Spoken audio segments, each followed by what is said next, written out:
决定之后，楚风便穿越围观的人群。虽说至宝封锁了天地，可在至宝的下方却留下了一个入口，那是一道大门。只是那大门也是关闭状态，且在门前还有着多人看守，为首的乃是2名老者。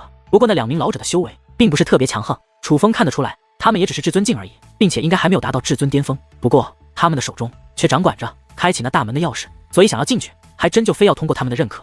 其实在场之中，修为在这2名老者之上的人还真有着一些，哪怕不算龙氏族长等与楚风同层之人，也有人修为在他们之上。可人们却很惧怕这2名老者，甚至没有人敢贸然靠近那道大门，只敢在远处围观。之所以如此，只因为一件事，他们的主人叫做赵雨卓，赵雨卓便是与九魂圣族公主关系极好的人，只因这个身份，就没有人敢得罪他，哪怕他的手下也没人敢得罪。毕竟九魂圣族的名头在这九魂天河内可就是最有力的保护伞。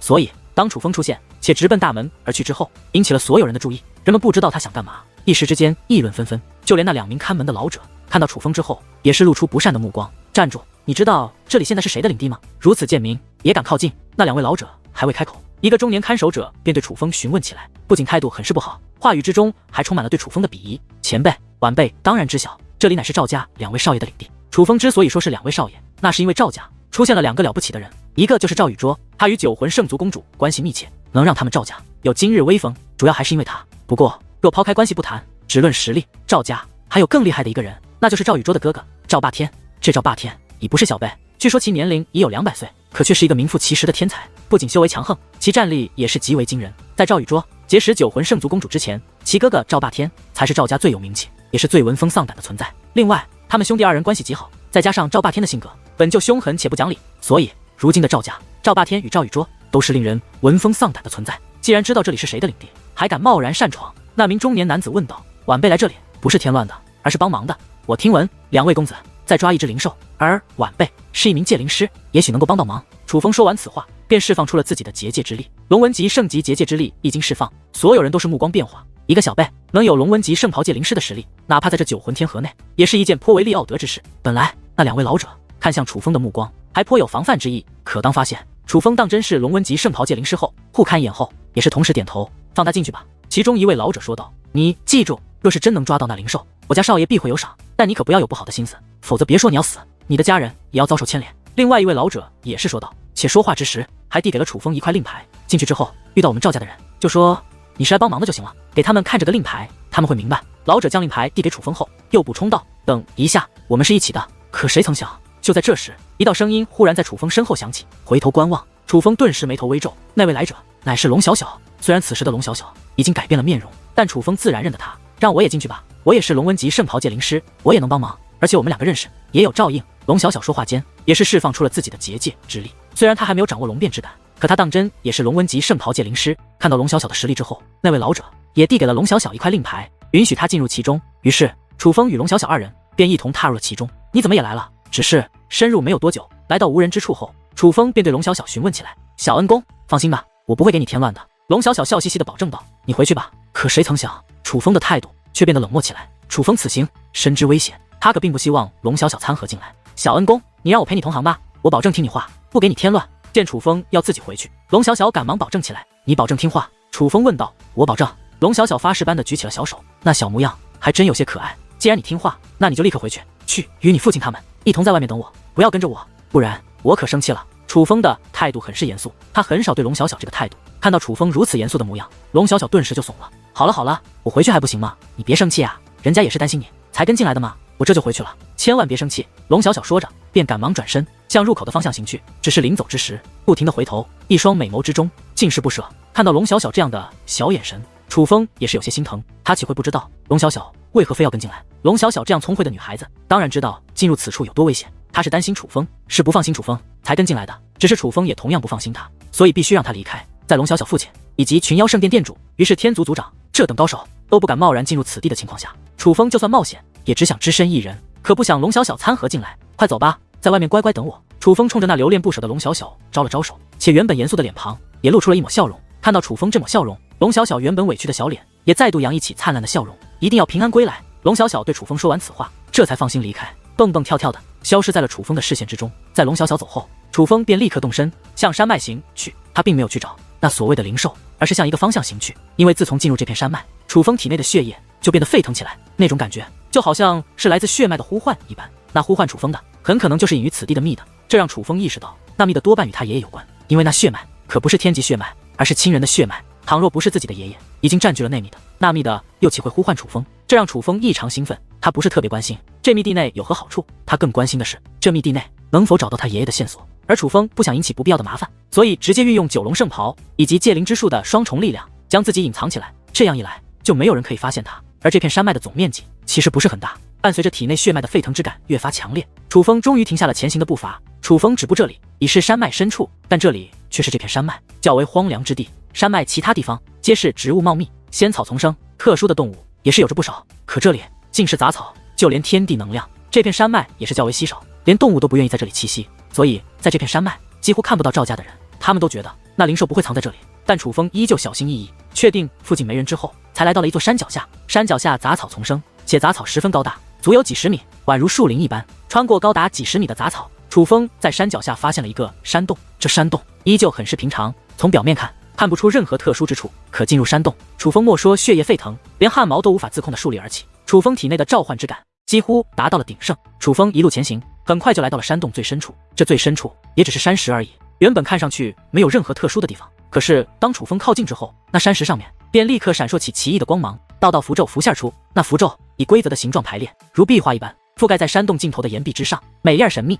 看到那符咒，楚风内心更加兴奋起来。之前于是天族族长地图上面也有一些类似的符咒，二者非常相像。楚风看到这符咒，楚风几乎确定他已经找到了密德的入口。楚风正仔细打量那符咒，想寻找开启入口的方法。可谁曾想，符咒内光芒流转，紧接着一道结界门便在那墙壁之上浮现，这门竟然自动开启。见此情形，楚风大喜，也不废话，直接踏入其中。踏入之后，楚风更是豁然开朗，内心激动之情难以言表。因为穿过结界门，便是别有洞天。结界门外普通山洞，结界门内乃是神圣殿堂。这只是一个长廊，但却十分宽阔，长廊深不可测，宽度便达几万米，可容纳万人并肩立。至于高度，高达10万米，简直堪比天空。若有浮云出现，它也只能漂浮在这殿顶之下。而长廊的墙壁大地更是由铜砖砌成，每一块铜砖都精致的如同艺术品。可这样的铜砖在这里却是数之不尽。最主要的是，这里竟然散发着远古气息。原来这密的竟是远古时期的产物。可就在楚风沉浸于这长廊的利奥德之时，身后的结界门忽然传来声响。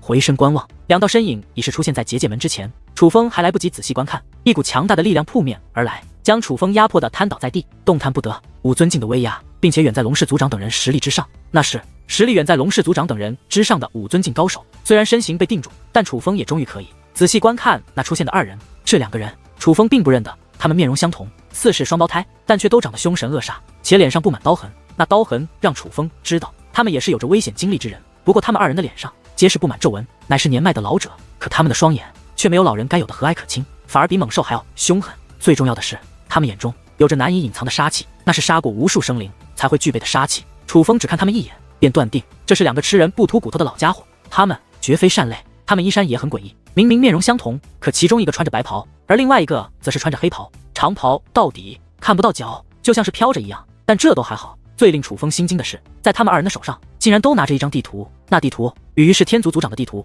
一模一样。原来这地图不只有一张。看到那两张地图，楚风就暗叹不好，这两个人必然是冲着此处的密地而来，真是踏破铁血无觅处，得来全不费功夫。我二人寻找这密的多日，未曾找到，不曾想却被你一个小鬼发现了。白袍老人看着楚风，发出诡异的笑声，他笑的时候露出了一排尖锐且发黑的牙齿，那牙齿跟妖物一般，不仅恶心，还很吓人。大哥，还多亏了我吧，我就说这小鬼有些不简单。他进入此地并未寻找灵兽，而是像早有目标一样笔直而行，他必有猫腻。最重要的是，他还隐藏身影，并且隐藏手段十分高明。若不是我聪明，在他隐身之前就用追踪宝物将他锁定，还真不答应追得到他。黑袍老人说道。听到这里，楚风便明白了原因，原来这二人竟是追踪自己而来。只是楚风没想到的是，在楚风隐藏身形之后，他们居然也能追踪得到。不过仔细想想，倒也能理解，他们二人不仅修为强横，还有些诡异，必然不是寻常之辈。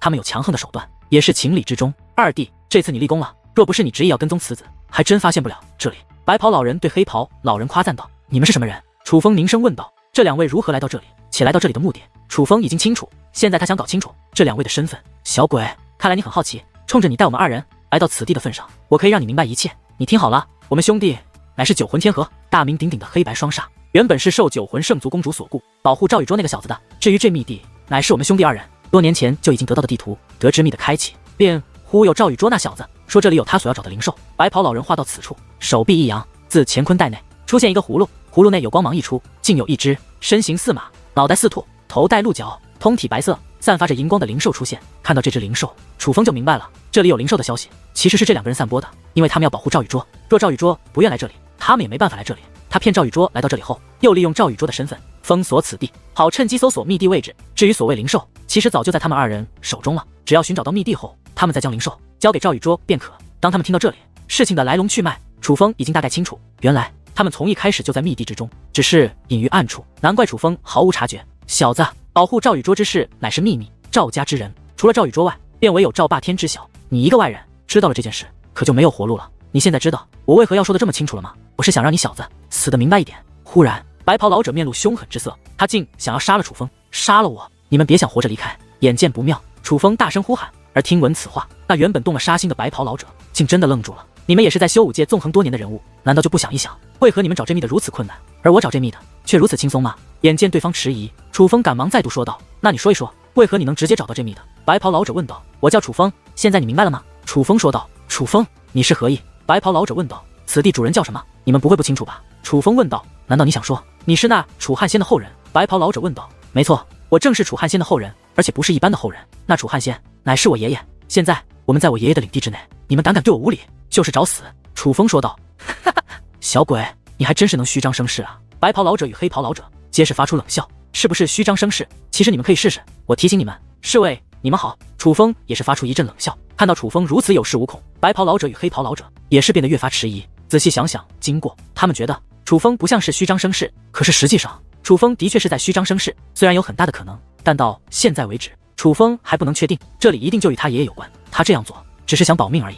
可就在这时，这长廊内传来阵阵轰鸣，每一道轰鸣响起，脚下都会掀起一阵巨颤。很快，长廊深处出现了一双双血红色的光芒，那是眼睛，是血红色的眼睛。伴随那身影靠近，他们的面容也是逐渐清晰，那是基石道身影，个个高达10余米，人身狼头，身穿铜制铠甲，每一个身上都散发着武尊境的气息。楚风推算，那气息比这两位老者还要强横。这基石道身影露出真身之后，就好像看到了楚风三人一般，不仅释放出磅礴的杀意，且加快了靠近的步伐。大地连续震荡，杀意不断靠近，恐怖的压迫感如无形的巨浪，不停地拍打在楚风三人的内心。就连楚风也是惊恐万分，尤其是眼下，他们一边靠近，还一边发出怒吼：“擅闯者，杀无赦！擅闯者，杀无赦！擅闯者，杀无赦！”如果说先前还有怀疑，那么现在楚风能够确定，那些人身狼头的怪物就是冲着他们三人而来的。而最令楚风不安的是，那杀意席卷着自己，他们并没有放过楚风的意思。可就在此时，楚风身后的黑白双杀分别取出了一块令牌，那令牌乃是木头制成，可上面却有与那地图以及结界门上相近的符咒。这令牌拿出后，那些怪物竟将目光从两位老者身上移开，他们那凶神恶煞、杀意满满的目光，现在只锁定在一个人的身上，那就是楚风。居然有用，这东西没有白买。看着手中的令牌，两位老人松了一口气，随后再看向楚风，脸上扬起讽刺的弧度：“小鬼，你不是说你的爷爷是此地的主人吗？那这些怪物不就是你的仆人？可我看这个架势，怎么他们好像不认得你？”两个老人冷嘲热讽，他们也没有对楚风出手，而是看着热闹。如果说先前的他们还有被楚风的话所吓唬到的话，那么现在他们已经知道楚风那些话是骗人的，楚风的爷爷根本就不是此地的主人，否则这些怪物不会杀意满满的向楚风走来。现在放开我，我饶你们一条生路，否则你们可别想活着离开。楚风对那两位老者说道。其实他是想要起身离开，那怪物虽然可怕，可行进速度并不快，楚风只要现在离开此地，便可保住性命。只是楚风的身体却被那两位老者用威压束缚住了，还在装腔作势。既然你那么厉害，就叫你的仆人来杀掉我们啊！两位老人戏谑地看着楚风，且说话间还向后退去，站在了那结界门的入口处，不知是害怕等下遭受牵连，还是不想楚风逃离。前辈，现在只有您能救我了，你可不要袖手旁观啊！眼见着自己无法再吓到这两个老人，楚风只得向自己体内的神路求助，真是没用啊！而令楚风欣喜的是，那神路的声音竟然响起，在那声音响起的同时，楚风的身影便化作一道白光，消失在了原地。那小鬼去哪了？眼见着楚风在自己眼皮底子消失，那两位老者也是有些懵了。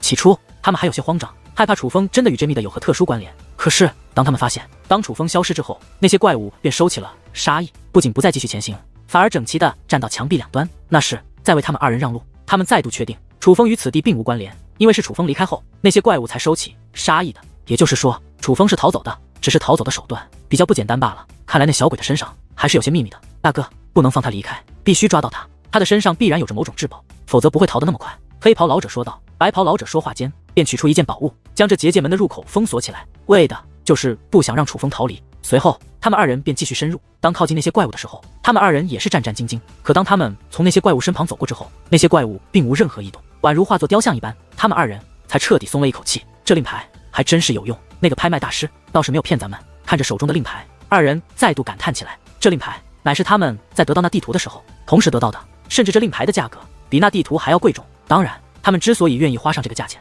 乃是因为那个拍卖师说进入密的会遇到危险，但这令牌可保他们安宁。当时他们也是半信半疑，但现在他们已是确信无疑。有令牌在手，两位老人就像拿到了免死令牌，大摇大摆地向密的深处行去。但楚风已经快他们一步，率先来到了这密的尽头。楚风能够如此快速地来到尽头，自然是因为神鹿的力量。楚风刚刚能够逃脱，便是神鹿运用力量帮助了楚风。只是神鹿将楚风带到此处后，便再度消失。前辈，您帮人帮到底，要不您先带晚辈离开此地吧。楚风仍在呼唤着那神鹿。眼下这座大殿虽然恢宏，可楚风却看不到任何好处。大殿空荡荡的，除了大殿尽头有着一张座以外，便什么都没有，就更别说什么宝物或者说特殊的力量了。那长廊虽长，可楚风知道那两个老人迟早会来到此地。楚风若是独自返回，必然会遇到那两个老人。眼下的局面是避无可避，除非那神鹿愿意带着楚风离开，否则楚风多半是死路一条。只是楚风无论怎么呼唤都没有任何回应。那神鹿再一次放弃了楚风，看来只能靠自己了。楚风无可奈何之下取出了天师拂尘。此时的天师拂尘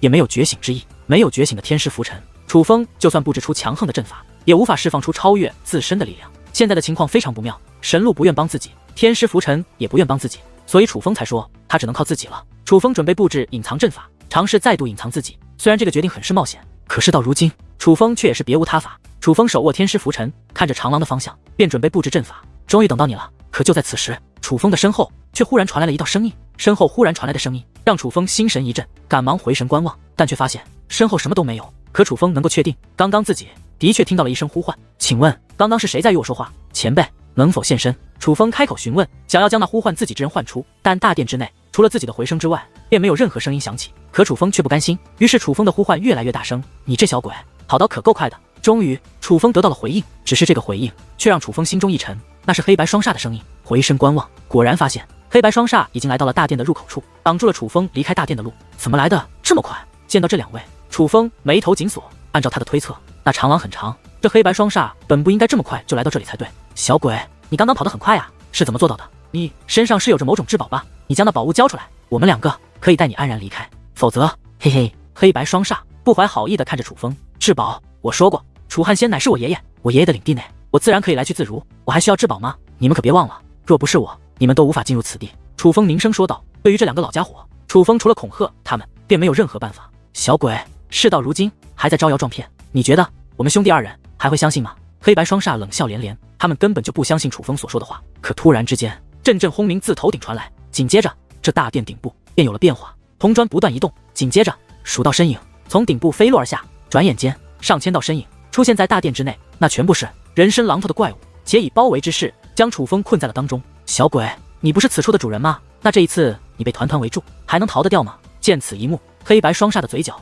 掀起幸灾乐祸的笑容。可就在下一刻，那些怪物竟齐刷刷地跪在地上，不仅抱拳施礼，更是同时开口。一时间，那浑厚有力的声音在这大殿内回荡开来。拜见主人。这一幕的发生使得楚风也是倍感吃惊，而那黑白双煞脸色则是变得更加精彩。什么情况？之前这些怪物不是还要杀掉这个小鬼，怎么眼下就跪在了地上，还叫主人？主人？难道说他真是此处的主人不成？唰啦啦！而就在下一刻，那些跪在地上的上千个怪物便齐刷刷地站起身来，不仅起身，他们还同时将目光投向了黑白双煞。得罪主人者，杀无赦！上千个怪物发出怒吼的同时，磅礴的杀意也是向黑白双煞席卷而去。我们有此令牌在身，你们胆敢不分尊卑吗？眼见不妙，黑白双煞将那令牌再度亮了出来。得罪主人者，杀无赦！可谁曾想，这一次看到那令牌，那些怪物不仅没有退后之意，反而杀意更浓。再度开口之际，上千道威压同时扑向黑白双煞。哇！面对那威压，黑白双煞根本无法抵挡，如同死狗一般被压得躺在地上动弹不得。由于那威压太强，他们的肉身都开始碎裂开来。少侠，我们知错了，放过我们吧！黑白双煞开始向楚风求饶，他们知道他们错了，楚风竟真是此地的主人。但是面对他们的求饶，楚风却有些不知所措，就连楚风自己也没有搞清楚眼下的局势。可就在此时，那些怪物已是来到二人近前，拔出腰间的长刀，便对二人挥砍而下。一时之间，鲜血纷飞。当些怪物停手之际，黑白双煞已是浑身刀伤，鲜血模糊，惨不忍睹。他们已是彻底死去。至于那些怪物，则是将长刀插入腰间，随后对楚风施以一礼，紧接着便跃空而起，钻入了大殿的顶部。消失不见，就连那恐怖的气息也是消失得干干净净。若不是黑白双煞的尸体还在那里摆着，楚风都不敢相信那些怪物出现过。一切发生的太突然，简直如梦如幻。尤其是他们竟然称楚风为主人，什么情况？刚刚在入口处出现的怪物还要杀了楚风，楚风是凭借神路的力量才躲过一劫。此处出现的怪物，除了数量变多之外，无论是气息还是外貌，与入口处看到的怪物都没有任何差别。怎忽然间就认楚风这个主人了？难道说这里的主人真的是自己的爷爷不成？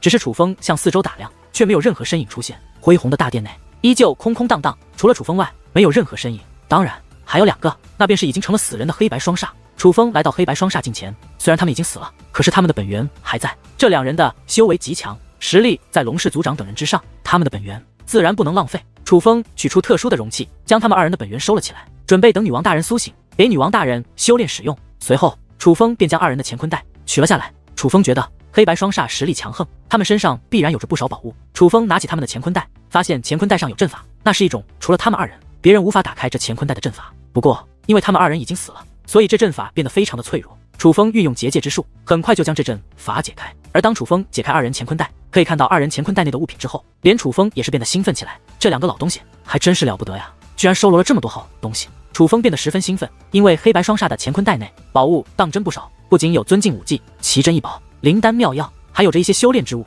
最重要的是，还有这一把黑色的战斧以及100白色的镰刀。这两件兵器所散发的气息都极为厉傲的，远在半成尊兵之上，那乃是尊兵，是真正的尊兵。虽然这两件兵器都远不如楚风在远古藏兵墓内所得到的太古英雄剑，可却也的确是尊兵。尊兵何其珍贵之物，只是这两件尊兵就堪称无价之宝。不过可惜，这两件尊兵虽强，但却有着一定的限制，楚风根本无法使用。楚风猜测，至少要5尊境的强者才能催动这尊兵的力量。但不管怎样，楚风还是将二人乾坤袋内的所有宝物尽数收到了自己的囊中。虽说对于这秘的，楚风目前还没有任何发现，可只是这黑白双煞乾坤袋内的宝物，对楚风而言就已是不虚此行。老朽在此等候多时了。而就在这时，又有一道声音自大殿深处传来，这个声音与先前呼唤楚风的声音一模一样。这声音再度响起，楚风赶忙转身，生怕错过了什么。而这一次，楚风也是终于看到那位说话之人究竟为何方神圣。大殿之内已不再是只有楚风一人，大殿深处座椅之前站立着一道身影，那是一名老者，发丝如雪，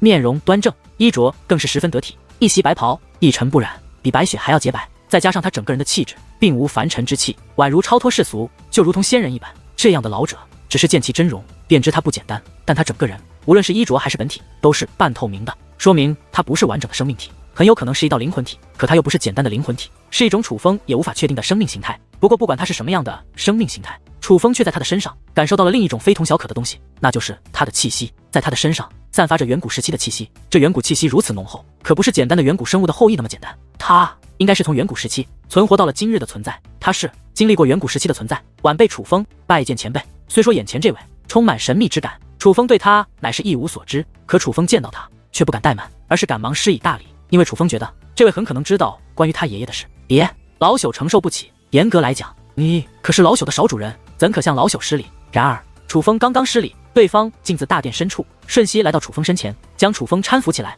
虽是灵魂体，可他的实力却深不可测。前辈，您认识我爷爷？楚风问道。楚风这句话看似在问，实则是在确定，他就是要确定这位老者与他爷爷是否有关系。可不只认识那么简单。那老者淡淡一笑，可却意味深长。老者此话说得很是平静，可这话进入楚风耳中，楚风却再也无法平静了。之前无论经历什么，楚风都无法确定，可这位老者的回答却给予了楚风肯定的答案。这里当真与他爷爷有关，那地图上的楚汉仙就是他的爷爷无疑。前辈，您可知道我爷爷在哪？楚风抓住老者的双臂，追问起来。你先冷静一下。老者面带淡淡笑意地看着楚风，而他之所以这样说，那是因为楚风的身体都开始颤抖起来，眼中更是充满渴望，而他的情绪更是近乎失控。若是了解楚风的人，看到楚风此时的模样，必然很是意外，因为楚风向来沉着冷静，很少有事情能够让他这般。听闻老者这样说，楚风也是意识到自己失态了，赶忙放开抓住老者的手。前辈，是晚辈失态了，只是关于我爷爷他，晚辈实在太想知道。前辈，您能否告诉晚辈，我爷爷他现在还在这里吗？楚风再度问道。其实当你问出这句话的时候，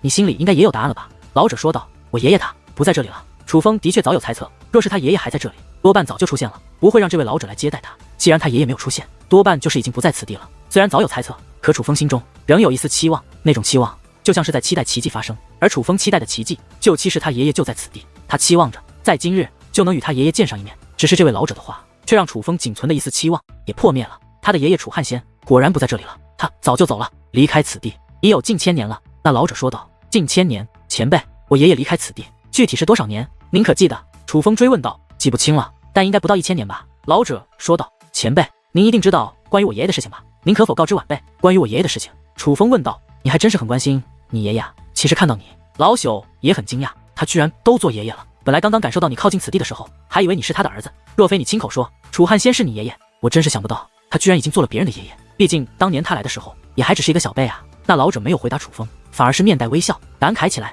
小辈，您说我爷爷刚认识您的时候，还只是一个小辈。听闻此话，楚风原本失落的情绪，则是再度变得有些激动起来。关于他父亲的事情，他还知道一些，可是关于他的爷爷，楚风所知甚少。可眼前这位前辈，竟说敢认识其爷爷的时候，其爷爷还是小辈，并且先前这位老者还说，其爷爷离开已有近千年时间。可据楚风所知，他爷爷与当今楚氏天族族长以及太上长老楚汉鹏，乃是同一代的修武者。他爷爷如今的年龄，应该也有上万岁。就算自从千年之前，这位老者就再也没有见过他爷爷，可从他爷爷还是小辈的时候，这位老者就已经认识他的爷爷。这中间有着足足9000年的时间，足以证明这位老者与自己的爷爷有着非同一般的交情。那么关于他爷爷的事情，这位老者必然非常清楚。就算他爷爷已经不在此了，可若能够从这位老者口中得知关于他爷爷的事情，那对楚风而言也是不小的收获。是啊，老朽第一次看到他的时候，他还只是一个小辈，说起来比你年龄大不了多少，那种修为的小鬼能进入这密的，老朽当时也是十分吃惊。老者话到此处，嘴角望天，手抚胡须，那模样应该是回想起了当日的情景。可是楚风的内心却早已经激动难耐。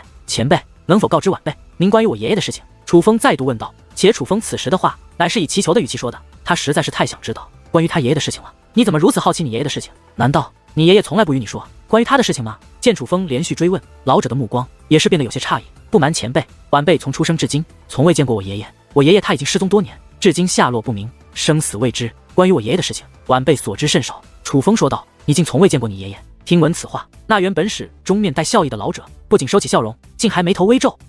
不仅仅是皱起眉头那么简单，他那深邃的眼眸之中更是涌现出了复杂的情绪，那是难过，也有担忧。他似乎是想到了什么事情，所以才会有这样的情绪。我早就劝过他不要去做那件事的，该不会真的出事了吧？忽然老者叹道。老者此话一出，楚风内心大震，只是这一句话就让楚风意识到关于其爷爷的失踪之谜，这位老者多半知晓。前辈，您知道我爷爷去了哪里？他要做什么事？楚风问道。你们是他的家人，难道你们真的都不知晓？老者看着楚风，目光有些复杂，他是在等待着楚风的答案。可是不待楚风回答，他却又自言自语起来。不过不与你们说那件事，倒也像是他的性格，以他的性格，必然不想你们为他担心吧？老者自言自语，可将楚风急坏了。他实在太想知道老者所说的事究竟是什么事了，但楚风却也察觉到老者似乎是在有意逃避。老者不愿将关于他爷爷更多的事情告知楚风。前辈，我爷爷要去做什么事，请您务必告诉晚辈。情急之下，楚风再度追问起来。老者看向楚风，深邃的眼眸竟开始闪烁不定，他在犹豫，似是在做着某种决定。楚风猜对了，这老者的确不愿意告知楚风，虽不知他有何难言之隐，可楚风必须知道这一切。扑通一声，楚风跪在了老者面前。前辈，我从小到大都未曾见过我爷爷，不瞒您说，就连我父亲都未曾见过我爷爷。我爷爷年纪很小的时候就离开了家族，从那以后再也没有回来过。就连我父亲当年也是被人送回来的，可究竟是谁将他送回到家族，也不知晓。我父亲当年被送回到家族之时，还是一个婴儿，他身上除了一本功法之外，便什么都没有。这么多年来，无论是我父亲还是我以及家族之人，都对我爷爷的去向十分牵挂。而前辈您所知晓的事，对我而言很可能会是寻找到我爷爷去向的关键，请您务必告知晚辈，晚辈求您了。此时楚风异常激动，他说的乃是实话，关于他爷爷的事情。楚风十分好奇，曾向楚氏族长询问过，可根据楚氏族长所说，当年其爷爷被星域主界的人逼走后，就再也没有回来。他父亲乃是被人送回来的，可究竟是谁送回来的都不知晓。那神秘人只留下了一封简单的书信，说明了楚轩辕乃是楚汉仙的儿子。除了书信之外，楚轩辕的身上就只有一本功法，那是当年楚汉仙最珍贵的东西，其机缘之下所得到的神罚玄功。除此之外，没有任何线索。莫说不知道楚汉仙是生是死，就连楚风的奶奶是谁都不知晓。可根据楚氏天族所说，尽管当年的楚轩辕身上没有一丝伤痕，也没有沾染血迹，可他身上却有着很浓的血腥之气，那是不妙的势头，多半说明楚轩辕很可能是从血腥之的被人带着逃离而出的。那血腥之的究竟是何场景，无从知晓，可却预示着楚轩辕被送回来也是无可奈何的选择。前辈，你告诉晚辈吧，您不也是在等晚辈进来吗？为何晚辈进来了，您又不愿意告诉晚辈呢？楚风激动的说话都在颤抖，连眼睛都变红了。我让你进来也是想知道关于你的爷爷的情况，却不曾想会是这样的局面。老者长叹一声，听闻楚风的话后，他也为之动容了。终于他的目光不再闪烁，他是做出了决定，那是想要告知楚风他想知道的事。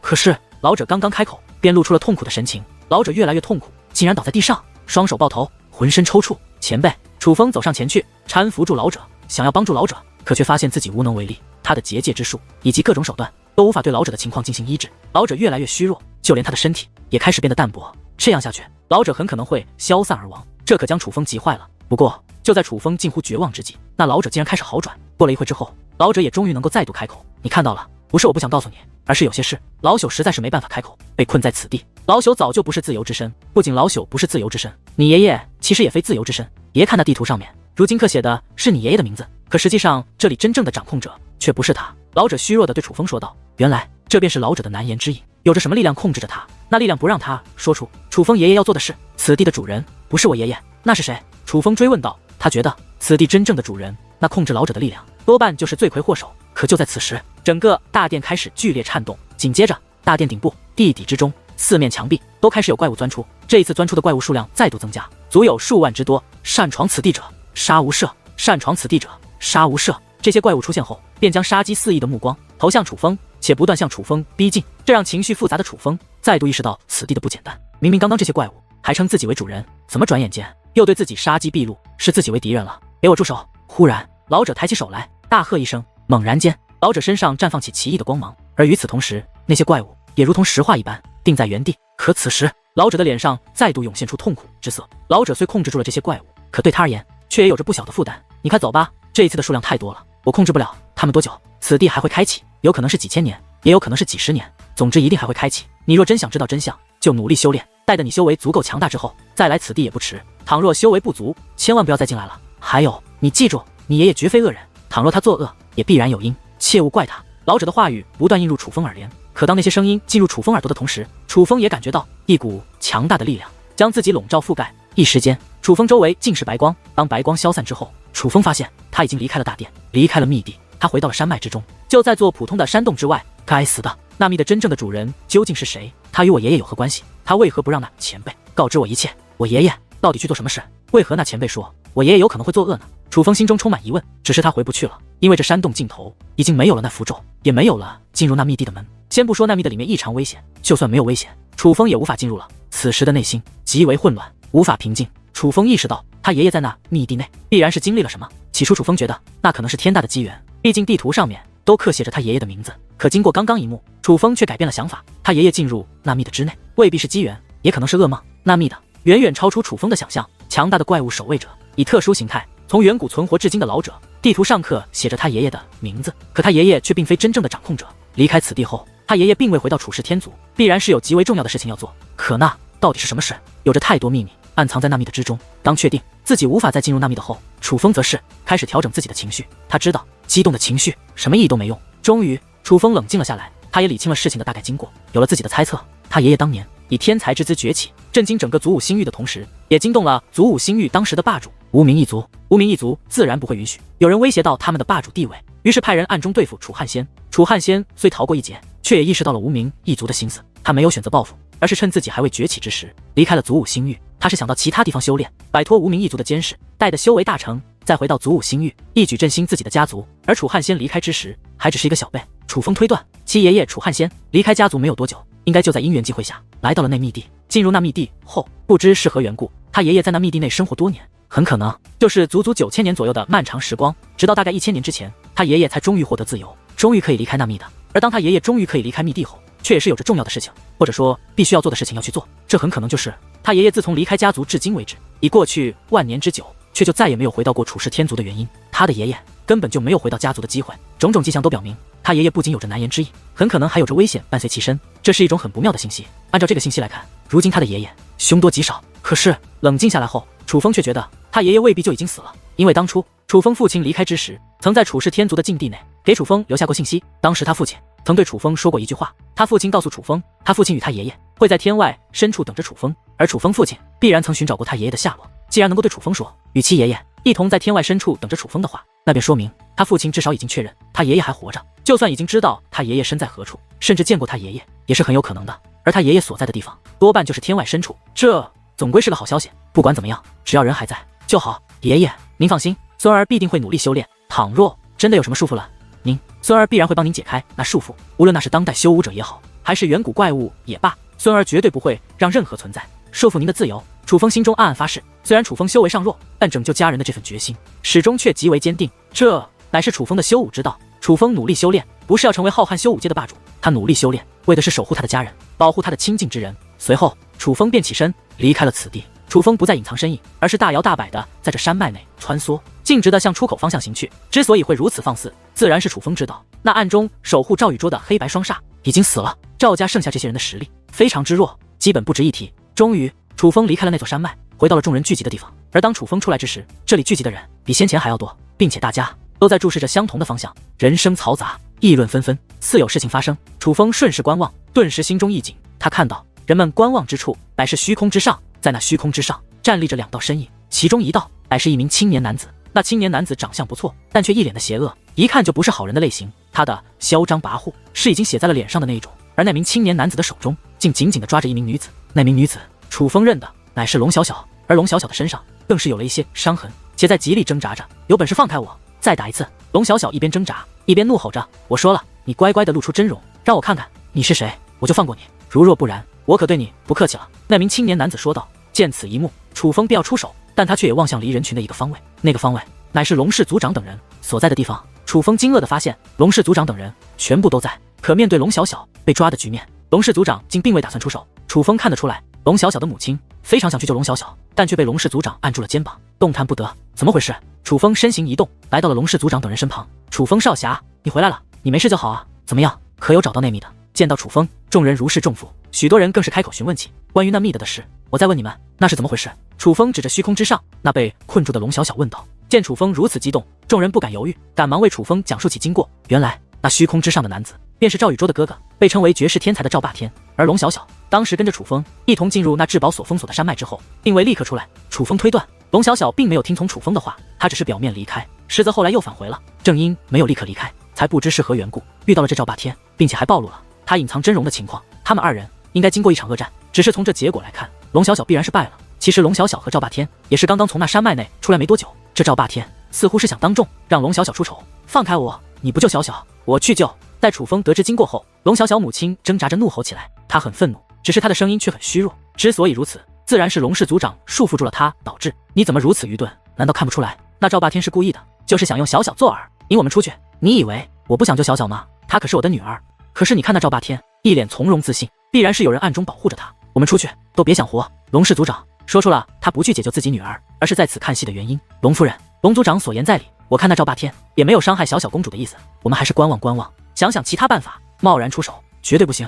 与此同时，在场之中还有其他人劝着龙氏族长，他们都很怕，惧怕赵霸天，惧怕赵雨桌，但实际上惧怕的乃是九魂圣族，那可是能将他们的家族彻底根除的庞然大物，是这九魂天河的霸主。其实如于是天族、云空仙宗、群妖圣殿殿主等人惧怕，楚风还能理解，毕竟龙小小甚是与他们无关，他们不想为龙小小冒险。可是龙氏族长身为龙小小父亲，到了这个时候竟还能如此沉稳，楚风着实无法理解。姑娘，你别怕，我赵霸天绝非坏人，我只是想看看你的真容罢了。你听话，卸下你这伪装，露出你的真容让我看看。虚空之上，赵霸天再度开口，你突然出手，胜之不武，有本事放开我，再打一次！龙小小很是不服地说道。但同时楚风却也意识到，龙小小并不愿意暴露真容。楚风猜测，他如此坚持，多半与他父亲龙氏族长有关。龙氏族长自然是不希望龙小小暴露其龙氏族人的身份，很可能是他暗中传音，告诉龙小小不要暴露身份，龙小小才会如此坚持。给脸不要啊！赵霸天冷然一笑，此话说完，便抓住龙小小的衣袖，随后猛然用力，只听撕拉一声，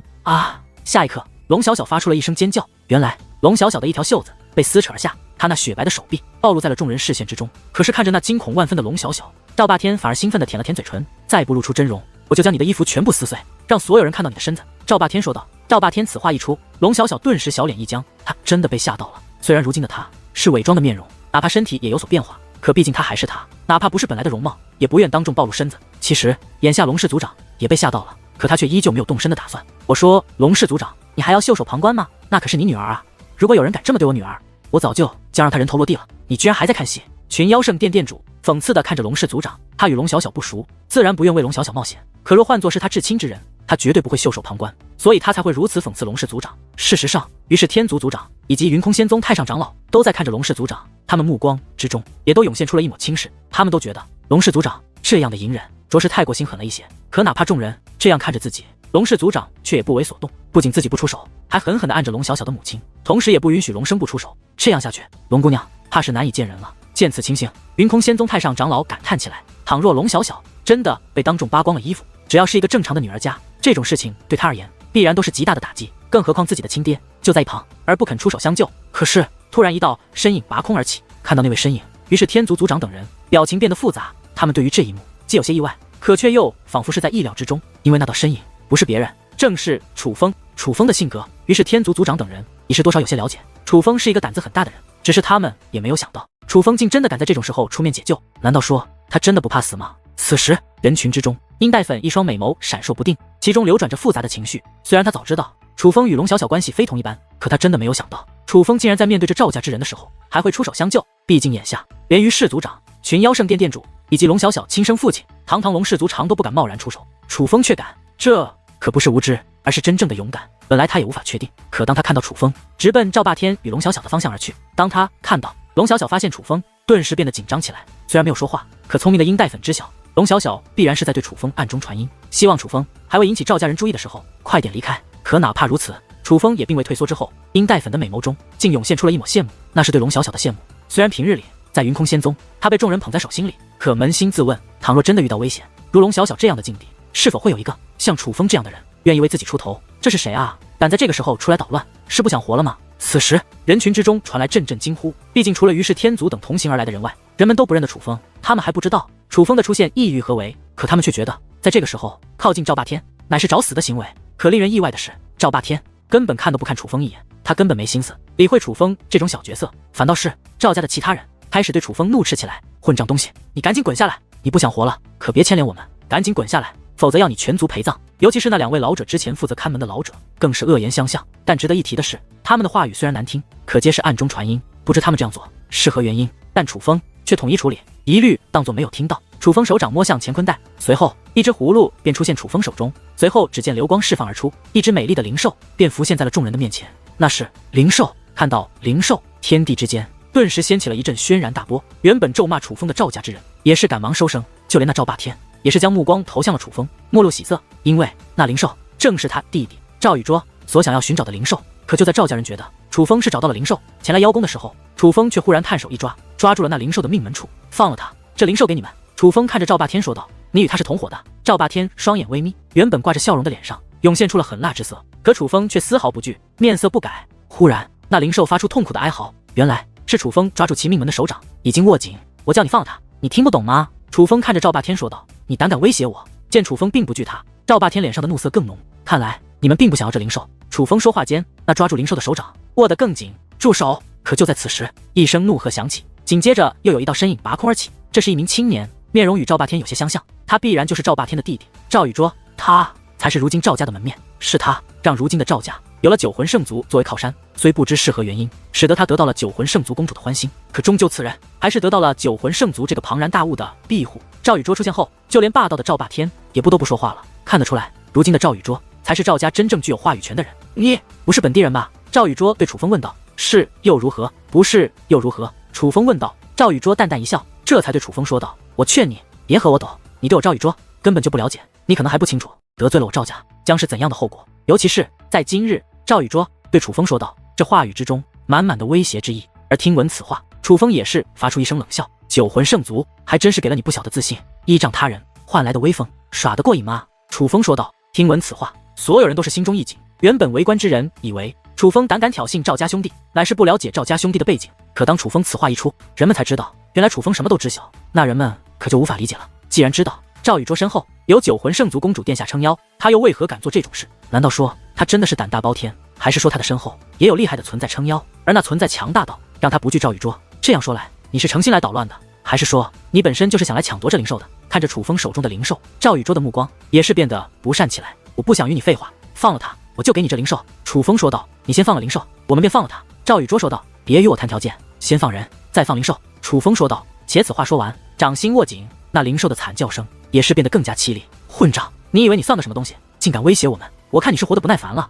见楚风竟如此嚣张，赵霸天终于忍不住指着楚风怒吼开来。可谁曾想，楚风理都不理赵霸天，脸上更是毫无惧色，只是手中的灵兽哀嚎越发悲惨。哥，放了那个丫头。见此情形，赵宇卓也是眉头紧皱，最终他妥协了。赵宇卓的妥协让所有人都感到意外。了解他的都知道，赵宇卓也是一个蛮横无理、极为霸道的存在，一直以来都是他威胁别人，何曾见他被别人威胁过，并且还妥协了？可人们也知道他为何妥协。赵宇卓之所以这么想要抓到这只灵兽，乃是因这灵兽是九魂圣族那位公主殿下喜欢，只要能讨得公主殿下欢心，就算受带你委屈，他也愿意。滚吧，臭丫头！眼见着赵宇卓都开口了，赵霸天虽然很不情愿，但还是放开了手中的龙小小。见状，龙小小则是赶忙来到楚风身边，对不起，我……龙小小看着楚风，连头都不敢抬，他十分的抱歉，因为他知道他为何被抓，是他大意了，且是他没有听楚风的话。如果听从楚风的话，直接离开，就不会遇到赵霸天，也不会被抓到。没事吧？楚风看着龙小小，满眼的关切，却并无半分责怪。感受到楚风的目光，龙小小一时忍不住，眼泪竟吧嗒吧嗒的流了下来。他没有说话，因为他不敢说话，现在只要说话就要发出哭声。他不想让楚风发现他哭，所以他只是摇了摇头，表示自己没事，没事就好。接下来的交给我吧。楚风摸了摸龙小小的头发，那个样子十分宠溺。原来是你的小情人，难怪赶出来救他。赵霸天冷笑着说道：“该兑现你的诺言了。”赵宇卓催促道：“给！”楚风手臂一扬，那灵兽便丢向了赵宇卓。别看刚刚楚风捏住灵兽命门，看似在威胁灵兽生命，实际上那都是假象，是楚风以结界之力造成的假象。灵兽此时活蹦乱跳，根本没有一丝负伤的情况。看到灵兽无碍，赵宇卓满意的点了点头，于是他的脸上也终于涌现出了怒容。大哥！赵宇卓看向了赵霸天，下一刻，一道强横的威压封锁了那片天际，同时也封锁住了楚风的退路。那乃是七品至尊的威压，是赵霸天那威压释放而出，可不仅仅是想要封锁住天际那么简单。那威压如无形猛兽向楚风攻去，毫无留手之意，乃是要索取楚风性命。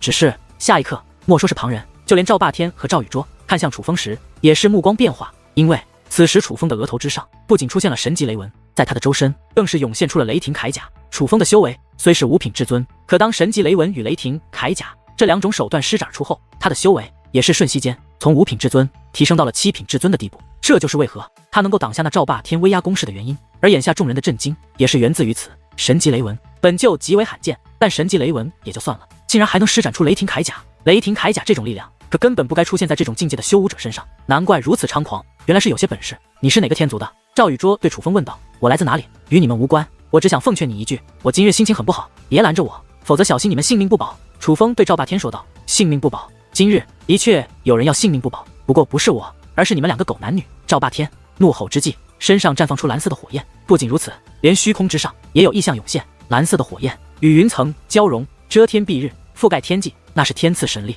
天赐神力的力量涌现的同时，赵霸天的修为也得到提升，从七品至尊提升到了八品至尊境。现在你要怎么做？要你的女人再和我打一场吗？赵霸天很是得意地看着楚风，他之前已经与龙小小交手过了，他知道龙小小的实力，虽然他战胜了龙小小，可却也知道龙小小其实不容小觑。至于楚风，虽展现出了惊人的手段，可本身修为只是五品至尊，这让他知道，只要他的修为提升到了八品至尊境，楚风便根本无法与他一战。现在他的对手已经换人了，换做了龙小小，可他能战胜龙小小一次，就可以战胜龙小小第二次。他丝毫不惧。你的对手是我。楚风说道。小恩公不要大意，他掌握着特殊的手段。龙小小也是以暗中传音的方式对楚风说道。没事。楚风对龙小小说道。而就在此时，赵霸天的声音则是再度响起，话语之中尽是讽刺之意。你要和我交手？你凭什么？你不过是一个区五品至尊而已，哪怕现在也只是七品至尊，你拿什么与我斗？事实上，不仅赵霸天看不起楚风，那些不了解楚风大人们也都在质疑楚风。七品至尊的确无法与八品至尊抗衡，人们也想知道这个不知从何处而来的年轻人究竟哪来的底气，竟敢凭借七品至尊的修为与已经达到八品至尊的赵霸天叫板。可谁曾想，面对众人的质疑，楚风却冷然一笑：我凭什么与你交手？别说我看不起你，就你这种货色，连我半根汗毛都上不到。楚风对赵霸天说道。楚风此话一出，众人竟然愣住了。短暂的愣神之后，人群之中便掀起轩然大波，而那赵霸天更是气得嘴角都在颤抖，那抹冷笑已是充满杀意。可就在这时，虚空色变，怒吼连连。原本被赵霸天那天赐神力所占据的虚空之上，忽然出现了四只体型巨大的圣兽身影。那是什么？圣兽身躯庞大，栩栩如生，莫说让人心惊，许多人更是吓得惊声尖叫起来。是天赐神力，好像是天赐神力！我的老天爷，好强的天赐神力，竟然盖过了赵霸天的天赐神力！是谁？是谁竟掌握着如此强大的天赐神力？很快，人们反应过来，可反应过来的人们更是吃惊不已。事实上，就连赵霸天的脸色也是变得复杂起来，而那微微皱起的眉头，更是说明他的心情并不好过。赵霸天天赋异禀，战力极强，同等战力之下，几乎未曾遇到敌手。而他最引以为傲的，其实就是他的天赐神力，是他的天赐神体给予了他强大的力量。往日里，与同是拥有天赐神体之人交手，他的天赐神体都会盖过对方一头，那让他十分得意。可今日，竟有人的天赐神力盖过了他，并且这阵势还不是盖过他一点这么简单，这让他十分不爽。快看那人，他的身上竟有相同气息，难道说那天赐神力是他的？忽然有人指着楚风发出惊呼，下一刻人群彻底炸开了锅，人们都发现楚风的身上也是有着4只圣兽的虚影涌现，不可能，这绝对不可能！看到这一幕，赵霸天握紧拳头，咬牙切齿地低吼起来。楚风乃是天级血脉者，那神字雷纹，那雷霆铠甲都是最好的证明。身为天级血脉者，怎么可能掌握天赐神力？可就在下一刻，那原本围绕于楚风周身的4股力量，便于众目睽睽之下进入了楚风体内。在那一刻，楚风的修为也是再度提升，从7品至尊的境界提升到了8品至尊的地步。他竟然真的掌握着天赐神力，这是什么怪物？这一定是个怪物！先前人们还以围观之事，打量着楚风，可现在许多人已是汗毛竖立，目露惊恐。莫说小一辈的人物，连老一辈的人物都是目瞪口呆，大家都被楚风的天赐神力所惊吓到了。说起来，第一次看到楚风少侠施展出天赐神力，本尊也是吓了一跳呢。群妖圣殿殿主笑着说道：“掌握多个天赐神力的，倒曾见过，可天级血脉与天赐神力本不相容，楚风小友能同时掌握这2种力量，并皆可用来提升修为。这个手段放在浩瀚修武界的任何一处，怕都会引起不小的轰动吧？”于是天族族长也是感叹连连。邪门歪道又如何？修武者讲求的是真本事。今日我赵霸天就让你知道我赵霸天的本事。忽然一声怒吼响起，那声音正是传自赵霸天。赵霸天怒吼之际，他的手中已是出现一把蓝色的大刀。那大刀虽是蓝色，可却与他的天赐神力一样，竟散发着火焰，竟然第一时间就亮出了半成尊兵，青炎魔刃。看来强如赵霸天也是认识到了那小鬼的可怕。这小鬼着实厉害，可赵霸天也绝非寻常之辈，真想看一看他们2人交手到底谁能更胜一筹。眼见着赵霸天亮出半成尊兵，许多了解赵霸天的人都变得越发期待起来。忽然一道身影向赵霸天飞掠而去，乃是楚风。楚风也是亮出了半成尊兵，且在亮出半成尊兵的那一刻，便向赵霸天冲了过去，没有施展任何武技，只是携带着8品至尊的威压以及半成尊兵的力量，以最纯粹的方式向赵霸天攻了过去。想要硬碰硬吗？那可是选错对手了呀！人群中有修为在至尊巅峰的高手，甚至还有5尊境的高手，他们率先一步捕捉到了楚风的动作。可当看穿楚风意图之时，他们却忍不住摇了摇头。他们知道，巧合之下，赵霸天得到这把青炎魔刃，正常来说，天赐神力与魔兵乃是不合之物，可偏偏这把魔兵与赵霸天的天赐神力极度吻合，这使得赵霸天的战力大大增加。并且赵霸天从小爱刀，从小到大的兵刃，他只用刀，各种刀法，他修炼了也有上千套。若是其他兵器，他可能只是单纯的利用，让其提升战力，可若是将刀刃握在手中，那可就绝非提升战力那么简单，他的攻击技巧将得以倍增。所以人们才觉得，楚风若是以兵刃硬碰硬，那么绝对是选错对手了。而就在人们感叹之际，楚风已是来到赵霸天的近前，轰鸣连连，刀光肆虐，2人已是站在一处。只是短短几个回合之后，赵霸天竟然倒飞而去，他如坠落的流星，从虚空之上狠狠地坠落到地表之中。强大的力量使得尘土飞扬，原本平坦的大地也是形成了一座宛如深谷的巨坑。而最重要的是，赵霸天的身上竟然出现了多道伤痕，轻者见血，重者见骨。而在观楚风手握不是多么耀眼的半成尊兵，立于虚空之上，居高临下，以俯视之姿看着深坑中的赵霸天。不，何等是俯视？那抹眼神明明就是藐视。那小鬼竟如此之强。可见到这一幕，那些不了解楚风之人竟然开始浑身颤抖，无论老少都被这一幕所深深震慑。他们了解赵霸天，知道赵霸天你的可怕之处。赵霸天的天才之名绝非浪得虚名，乃是真材实料。正因了解赵霸天，人们才会对这场战斗如此的期待。人们也想到赵霸天可能会败，但却没有想过赵霸天会以这种方式败，更没有想到赵霸天会败得如此之快。被誉为绝世天才且擅长刀法的赵霸天，在这个年轻人的面前，分明就是毫无还手之力。